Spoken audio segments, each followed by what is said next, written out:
오늘 이야기에서는 당신의 삶을 짓누르는 그 관계에 대한 질문으로 시작합니다. 당신은 가족의 안녕을 위해 평생을 바쳤는데 왜 돌아오는 것은 고통과 배신뿐일까요? 당신의 배우자 혹은 끝없이 기대를 요구하는 자녀. 이 지독한 희생의 굴레는 어디서부터 시작되었을까요? 놀랍게도 수많은 지혜를 설파하신 부처님께서는 이미 그 답을 말씀하셨습니다. 우리가 깨닫지 못했을 뿐이죠. 지금부터 이 시대 모든 어머니의 이야기, 복을 잃는 착한 사람의 진정한 깨달음을 전해드립니다. 운전대 위에 올려진 지문 가득한 손. 이 손은 지난 25년간 수많은 계약서에 서명하고 수많은 사람의 미래를 책임져 왔습니다. 58세 최영란 씨. 그녀는 보험업계의 전설, 25년 경력의 베테랑 보험왕입니다. 영란 씨에게 실적이란 단순히 돈이 아니라 가족의 안녕을 지키는 견고한 방패였습니다. 그녀는 가족의 모든 행복이 자신의 책임이라 믿는 과도한 책임감의 소유자였죠. 영란 씨는 쉴 틈 없이 고객들을 만납니다. 고객의 사소한 불만까지 들어주고 새벽까지 달려가 계약서에 도장을 받습니다. 하지만 그녀의 통장은 늘 마이너스입니다. 겉보기엔 성공한 여성의 삶이지만 그 뒤에는 무거운 짐들이 그림자처럼 따라붙습니다. 은퇴 후 건강 문제로 요양 중인 남편 김덕수 씨의 병원비, 그리고 잦은 창업 실패로 어머니에게 빚을 지운 아들 김재민. 영란 씨의 수입은 이 두 남자의 짐을 메우는데 소진되고 있습니다. 오늘도 영란 씨는 병원에 들러 남편의 퇴원 수속을 돕습니다. 남편 덕수 씨는 침대에 누워 리모컨만 만지작거립니다. 아픈 몸 때문이기도 하지만 아내에게 재정적, 정서적으로 전적으로 의존하는 수동적인 삶의 태도 때문이기도 하죠. 영란 씨가 병원비를 처리하고 다음 고객에게 가야 한다고 말합니다. 덕수 씨는 그저 당신 없으면 안 된다는 말만 남깁니다. 영란 씨는 그 말이 고맙기보다 이제는 짐처럼 느껴집니다. 아들의 요구는 더욱 절박합니다. 아들 재민은 또다시 새로운 창업 아이템을 가져와 어머니에게 보여줍니다. 이전 창업 실패로 인한 부채가 아직 남아있는데도 말이죠. 영란 씨가 망설이자 아들은 어머니를 압박합니다. 이번이 진짜 마지막 기회야, 엄마. 이제까지 엄마가 해준 거에 비하면 아무것도 아니잖아. 아들이 요구하는 돈은 영란 씨의 마지막 노후연금입니다. 영란 씨는 연금해지 서류를 만지작거립니다. 평생을 일한 대가. 그 서류는 영란 씨의 남은 인생이나 마찬가지입니다. 연금을 깨고 나면 영란 씨에게는 더 이상 방패가 남아있지 않습니다. 아들과 남편 모두 영란 씨의 이 엄청난 희생을 당연한 요구로 치부하고 있습니다. 그들의 눈에는 영란 씨의 고통과 피로가 보이지 않습니다. 그저 능력 있는 보험왕으로서의 역할만 존재할 뿐이죠. 고객과의 계약을 마치고 차에 돌아온 영란 씨는 텅 빈 조수석에서 낯선 물건을 발견합니다. 작은 오디오 플레이어. 고객이 깜빡 두고 간 것이죠. 영란 씨는 무심코 플레이 버튼을 누릅니다. 고요한 목소리가 차 안에 울려 퍼집니다. 사람에게 지나치게 잘해주면 돌아오는 건 고마움이 아니라 오히려 내 복이 줄어드는 결과가 되기도 합니다. 영란 씨는 순간적으로 온몸에 전율을 느낍니다. 복이 줄어든다? 영란 씨는 평생 복을 짓기 위해 살아왔는데 말이죠. 오디오북의 제목이 영란 씨의 눈에 들어옵니다. 사람에게 너무 잘해주면 복이 떠나는 이유. 영란 씨는 다시 고속도로를 달립니다. 창밖의 야경은 화려하지만 영란 씨의 마음은 극심한 고립감에 휩싸입니다. 나는 지금 누구에게 복을 짓고 있는가? 나는 누구에게 복을 빌고 있는가? 앞 좌석에는 아들의 창업 요구서가, 뒷좌석에는 남편의 병원비 영수증이 던져져 있습니다. 그리고 영란 씨의 손에는 낯선 오디오 플레이어가 들려 있습니다. 이 알 수 없는 메시지가 영란 씨의 지친 삶에 던지는 첫 번째 질문일지도 모릅니다. 영란 씨는 자신을 소진하는 좋은 사람의 굴레를 깨닫고 잃어버린 자신의 복을 찾을 수 있을까요? 영란 씨의 일상은 여전히 쉼이 없습니다. 새벽부터 저녁까지 차 안은 영란 씨에게 유일한 개인 공간입니다. 그리고 이제 그 차 안에는 새로운 동반자가 생겼습니다. 낯선 고객이 두고 간 작은 오디오 플레이어입니다.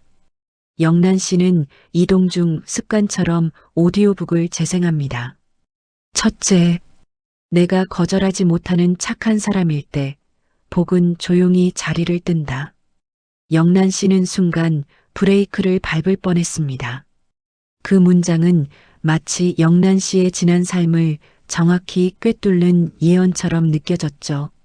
내가 거절하지 못하는 착한 사람. 영란 씨의 25년 보험왕 생활은 결국 이 타이틀을 지키기 위한 고군분투였습니다. 고객에게도 가족에게도 말이죠. 호의도 마찬가지다. 멈출 줄 모르고 계속 주기만 한다면 언젠가는 너의 에너지와 복이 모두 소진되고 말 것이다. 영란 씨는 정신없이 운전하면서도 이 말에 깊이 몰입합니다. 자신의 삶이 이 구절과 일치함을 깨닫는 순간 충격이 밀려옵니다. 가족을 위한 헌신이 결국 자신을 갉아먹는 독이 되어 돌아오고 있었다는 사실을 직시하게 되죠. 하지만 깨달음은 잠시, 현실은 더욱 잔혹하게 영란 씨를 압박합니다. 아들 재민의 연락이 빗발칩니다. 재민은 어머니가 노후연금 해지를 망설이는 것을 눈치챘습니다. 아들은 어머니에게 경제적인 요구를 넘어 정서적인 압박을 가하기 시작합니다. 엄마, 혹시 나를 사랑하지 않는 거 아니지? 내 재기보다 엄마 노후가 더 중요해? 영란 씨의 가슴은 무너집니다. 아들의 눈에는 어머니의 피로와 불안은 보이지 않습니다. 오직 사랑의 증명으로서의 돈만 존재할 뿐이죠. 영란 씨의 죄책감은 더욱 심화됩니다. 내가 과연 아들에게 복을 짓고 있는가, 아니면 아들의 자립심을 갉아먹는 독을 주고 있는가? 이러지도 저러지도 못하는 현실과의 괴리감 속에서 영란 씨는 깊은 갈등에 빠집니다. 결국 영란 씨는 남편 덕수 씨에게 기대어 이 고통을 나누고 싶었습니다. 저녁 식사 후 영란 씨는 조심스럽게 노후와 아들 문제를 꺼냅니다. 여보, 이제 우리도 노후 준비를 해야 해. 연금 깨면 안 돼. 당신도 재활치료 열심히 해서 경제활동을 조금이라도. 남편 덕수 씨는 아내의 말을 도중에 끊습니다. 당신이 알아서 잘하고 있지 않나? 나 지금 몸도 안 좋은데 당신까지 왜 이러나? 당신은 능력 좋으니까 걱정 없어. 남편의 무책임한 회피와 무관심은 영란 씨에게 걷잡을 수 없는 소외감과 배신감을 안겨줍니다. 평생 가족이라는 울타리를 지키기 위해 필사적으로 뛰어왔는데 정작 울타리 안의 사람들은 영란 씨의 고통을 외면하고 있었습니다. 밤이 깊어지고 영란 씨는 책상에 앉습니다. 아들이 넘긴 연금해지 서류가 놓여 있습니다. 영란 씨는 떨리는 손으로 펜을 잡습니다. 이 서류에 서명하는 순간 영란 씨의 지난 25년이 무너지는 것입니다. 귓가에는 아들의 절박한 목소리와 남편의 무심한 얼굴이 아른거립니다. 그리고 오디오북의 목소리가 영란 씨의 양심을 붙잡습니다. 내가 자신을 희생하면서까지 남을 먼저 챙길 때 복은 등을 돌린다. 영란 씨는 펜을 들지 못하고 괴로워합니다. 그녀는 자신의 삶을 송두리째 바쳐온 착한 사람의 역할과 내 삶을 지켜야 하는 본능 사이에서 극심한 자기 부정에 빠집니다. 좋은 사람이 되는 것과 좋은 사람처럼 보이는 건 다르다. 내 마음을 억지로 눌러 감추고 겉으로만 착한 사람의 껍데기를 두르면 복은 더 이상 그 자리에 머물지 못한다. 영란 씨는 서류 위에 쓰러지듯 고개를 묻습니다. 그녀의 복은 어디로 떠나고 있는 걸까요? 이대로 펜을 들면 영란 씨의 삶은 과연 어떻게 될까요? 영란 씨의 몸이 마침내 비명을 질렀습니다. 과도한 업무와 끝없는 스트레스, 그리고 거절하지 못한 채 쌓아온 짐들이 결국 영란 씨를 도로 위에 멈춰 세웠습니다. 운전 중 발생한 작은 접촉사고. 큰 사고는 아니었지만 영란 씨는 차에서 내릴 힘조차 없었습니다. 병원 응급실. 의사는 영란 씨에게 신체적 부상보다 더 심각한 진단을 내립니다. 극심한 스트레스로 인한 자기 소진 증후군. 의사는 당장 모든 것을 멈추고 휴식해야 한다고 단호하게 경고합니다. 영란 씨는 링거를 맞으며 누워 있습니다. 창밖은 세상이 여전히 바쁘게 돌아가고 있지만 영란 씨의 시간은 멈춰버렸습니다. 병원까지 찾아온 아들 재민의 얼굴은 걱정보다 초조함으로 가득했습니다. 아들은 어머니의 안위보다 어머니가 쓰러지면 자신의 새로운 창업 계획이 무산될까 두려워합니다. 엄마, 혹시 연금해지 서류는 어디에 뒀어? 이대로 늦어지면 타이밍을 놓친단 말이야. 지금 나한테 중요한 건 시간이 없어. 영란 씨의 고통과 피로가 폭발하는 순간입니다. 영란 씨는 링거 주사를 맞은 팔을 뻗고 침대에서 일어납니다. 평생 눌러왔던 분노와 서러움이 터져나옵니다. 너에게 모든 것을 주는 것이 너에게 복이 아니라 독이 된다. 이 말은 영란 씨의 입에서 나온 것이 아닌 영란 씨 마음속의 절규였죠. 아들 재민은 어머니의 급격한 변화에 당황합니다. 아들은 어머니를 이해하려 하기보다 착한 엄마의 역할을 거부하는 어머니를 탓합니다. 엄마, 이기적으로 굴지 마. 내가 이렇게 된 건 엄마가 해준 게 없어서가 아니야. 엄마가 나를 믿어주지 않아서야. 재민은 영란 씨에게 이기적이라고 비난하며 병실을 박차고 나갑니다. 영란 씨는 아들의 비난 속에서 무너집니다. 가족을 위한다는 명분으로 자신을 잃어왔던 지난 세월이 끔찍한 자기 연민으로 되돌아옵니다. 그때 남편 덕수 씨가 병실로 들어옵니다. 아내의 사고와 아들과의 충돌을 멀리서 목격한 덕수 씨. 아내의 극도의 고통을 본 덕수 씨는 비로소 사태의 심각성을 인지합니다. 덕수 씨는 아내의 병든 몸과 무너진 마음을 보고 자신이 평생 아내의 희생에 기대어 살아왔음을 깨닫습니다. 하지만 이미 늦었습니다. 아내의 고통을 외면하고 무심했던 지난 시간은 그에게 깊은 자책감만을 남겼습니다. 그는 말없이 영란 씨의 손을 잡지만 영란 씨의 눈빛은 이미 덕수 씨를 넘어선 다른 곳을 응시하고 있습니다. 영란 씨는 억지로 잠들지 못합니다. 무한 반복으로 재생되는 오디오 플레이어가 영란 씨의 곁을 지킵니다. 복은 진실한 마음에 깃든다.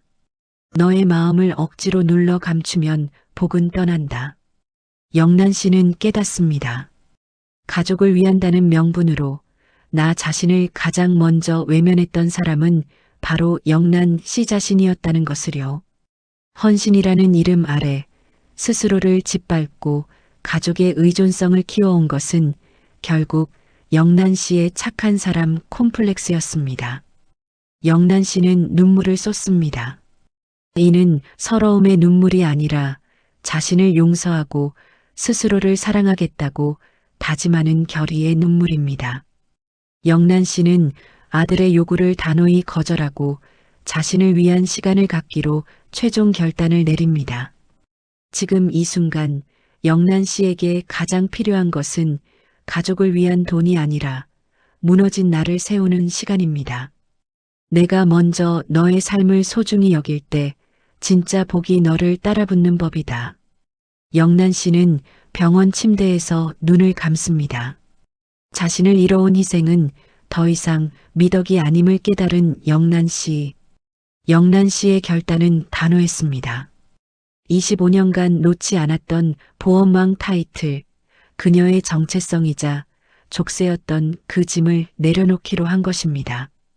영란 씨는 회사에 휴직계를 제출합니다. 동료들은 놀랐지만 곧 영란 씨의 지친 모습을 보며 진심으로 그녀의 결정을 응원합니다. 영란 씨는 그동안 가족에게만 향했던 에너지를 자신에게 돌립니다. 아들의 요구를 단호히 거절하고 남편의 의존에서 벗어나 자신만의 삶을 위한 독립선언을 한 것입니다. 이 결단은 영란 씨에게 걷잡을 수 없는 해방감을 안겨주었습니다. 집으로 돌아온 영란 씨는 남편 덕수 씨에게 마주 앉습니다. 영란 씨는 차분하지만 단단한 목소리로 이야기합니다. 여보, 나 이제 나를 찾으러 떠나야겠어요. 당신과 아들의 짐을 모두 짊어지는 것이 더 이상 우리 모두에게 복이 아니라는 것을 알았어요. 덕수 씨는 처음에는 충격을 받았습니다. 평생 자신을 지탱해온 기둥이 무너지는 듯한 감각이었죠. 하지만 영란 씨의 눈빛은 너무나 평온하고 확고했습니다. 덕수 씨는 아내의 고통과 희생을 외면했던 지난날을 반성합니다. 덕수 씨는 마침내 고개를 끄덕입니다. 그는 아내의 결정에 진심으로 존중을 표하고 자신의 몫이었던 재활치료에 적극적으로 임하며 스스로의 짐을 덜어주려 노력하기 시작합니다. 관계의 짐을 내려놓자 덕수 씨에게서도 희미하게 책임감이 피어오릅니다. 영란 씨가 오랫동안 꿈꿔왔던 혼자만의 제주도 여행을 떠납니다. 이 여행은 단순한 휴식이 아닙니다. 그것은 영란 씨 자신과의 솔직한 대화이자 이별 여행입니다. 남편과 아들에 대한 과도한 책임감과의 이별, 착한 사람 콤플렉스와의 이별, 푸른 바다 앞에서 영란 씨는 고독과 마주합니다. 처음에는 외로움이 컸습니다. 쉴 틈 없이 누군가를 위해 살았던 삶이 멈추자 텅 빈 허전함이 밀려왔죠. 하지만 그 외로움은 점차 자존감과 자기애를 회복하는 귀한 시간이 되었습니다. 한편 어머니의 단호한 거절 덕분에 경제적으로 막다른 길에 몰린 아들 재민은 비로소 스스로의 힘으로 문제를 해결하려는 의지를 보입니다. 영란 씨는 아들에게 장문의 메시지를 보냅니다. 돈 한 푼 없이 오직 진정한 지혜만이 담긴 메시지였습니다. 재민아, 엄마는 내가 스스로 일어날 수 있는 힘이 있다는 것을 믿는다. 진짜 자비는 언젠가 피어날 씨앗이 있는 땅에 물을 주는 것이다. 내 스스로가 그 씨앗이 되기를 바란다. 어머니의 단호함이 오히려 아들에게 자립의 기회를 선물한 것입니다. 영란 씨는 아들에게 경제적 원조를 멈추는 것이 아들의 삶에 건강한 복을 지어주는 길임을 깨닫습니다. 영란 씨는 여행지에서 오롯이 자신만을 위한 시간을 가집니다. 푸른 바다를 바라보며 홀로 산책하며 그녀는 진정한 깨달음을 얻습니다. 너를 먼저 채워야 비로소 다른 사람에게 온전한 것을 나눌 수 있다. 내 안이 비어 있으면 복도 더는 머물지 못하고 떠난다. 영란 씨는 이제 내가 행복하면 너의 주변도 행복해진다는 진정한 평온을 경험합니다. 25년 동안 짊어졌던 무게를 내려놓고 영란 씨의 얼굴에는 잃었던 웃음이 돌아옵니다. 영란 씨는 푸른 바다를 바라보며 다짐합니다. 이제는 남보다 나에게 먼저 베풀겠다. 그녀는 5영, 6영 세대에게 희망을 제시합니다. 당신의 남은 삶은 당신의 것입니다. 영란 씨는 이제 돌아갈 준비를 합니다. 그녀가 찾아온 복이 깃들 자리는 바로 영란 씨 자신의 마음이라는 것을 깨달은 채 말입니다. 영란 씨는 휴식을 마치고 집으로 돌아옵니다. 그녀의 얼굴에는 더 이상 25년 보험왕의 피로와 불안이 없습니다. 대신 깊은 안정감과 평화가 자리 잡았습니다. 영란 씨의 귀환은 가족들에게 새로운 변화를 가져왔습니다. 가장 먼저 변한 것은 남편 덕수 씨입니다. 덕수 씨는 이제 아내의 간병과 보살핌에 매달리지 않습니다. 아내가 돌아왔지만 그는 주체적인 삶을 시작합니다. 덕수 씨는 스스로 재활 치료에 적극적으로 임하며 작은 집안일이라도 도맡아 하려 노력합니다. 아내의 단호한 독립선언이 오히려 남편에게 자립심을 불어넣어 준 것입니다. 두 사람은 비로소 진정한 동반자로서의 건강한 관계를 회복합니다. 아들 재민도 변했습니다. 경제적으로 막다른 길에 몰렸던 재민은 어머니의 도움 없이 스스로 작은 일자리를 얻었습니다. 어머니의 단호한 거절이 자신에게 독이 아닌 약이었음을 깨닫게 된 것입니다. 어머니에게 찾아온 재민은 금전적 요구 대신 진심 어린 감사와 죄송함을 전합니다. 영란 씨는 아들에게 돈 대신 정서적인 지지와 믿음을 줍니다. 엄마는 내가 스스로 일어서는 것을 믿는다. 영란 씨의 그 한마디는 아들에게 수억 원의 자금보다 더 큰 힘이 되어 주었죠. 가족 모두가 지나친 호의가 관계를 망치고 적당한 거리가 서로를 존중하게 한다는 지혜를 배운 것입니다.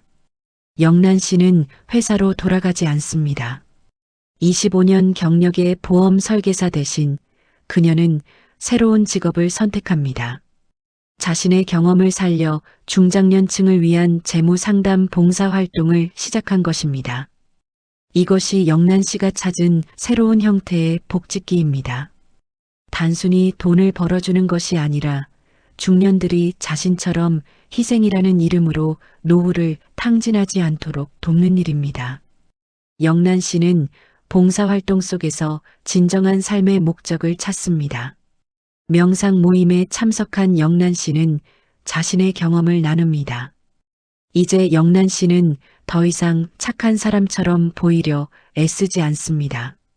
진정한 평화와 성숙한 자존감에서 나오는 안정감만이 그녀를 감싸고 있습니다. 저는 평생 남에게 잘해주면 복이 올 것이라 믿었습니다. 하지만 복은 외부에 있는 것이 아니었습니다. 영란 씨의 목소리는 고요하지만 힘이 있습니다. 복은 내가 지혜롭게 너 자신을 아낄 때 머문다. 무조건적인 희생은 미덕이 아니라 너를 잃는 길입니다. 좋은 사람이 되는 것과 좋은 사람처럼 보이는 건 다르다는 것을 깨달았습니다. 영란 씨는 청중들을 바라보며 환하게 미소 짓습니다. 그녀의 삶에 지혜가 머무는 자리가 마련된 것입니다. 이제는 스스로를 아끼고 사랑하십시오. 복은 그 고요한 마음 위에서만 머무를 수 있습니다. 영란 씨는 잃어버렸던 자신의 삶의 중심을 되찾았습니다. 58세의 나이, 비로소 자신을 존중하는 법을 배운 영란 씨. 그녀의 이야기는 이 시대의 모든 5영, 6영 세대에게 당신은 가장 소중한 사람이라는 깊은 여운을 남기며 마무리됩니다. 영란 씨의 이야기에서 우리는 깨달았습니다. 우리가 진짜 착한 사람이 되고 싶다면 가장 먼저 해야 할 일은 나 자신에게 친절해지는 것이라는 것을요. 무조건적인 희생은 미덕이 아니라 스스로의 복을 잃는 길입니다. 당신은 이제 무엇을 멈추고 무엇을 시작하시겠습니까? 당신의 복이 깃들 자리는 바로 당신의 마음 안에 있습니다. 오늘 이 이야기가 당신의 지친 마음에 작은 용기가 되었기를 바랍니다. 구독과 좋아요는 큰 힘이 됩니다. 당신의 삶에 힘이 되는 지혜로운 이야기로 다시 찾아뵙겠습니다. 시청해 주셔서 감사합니다.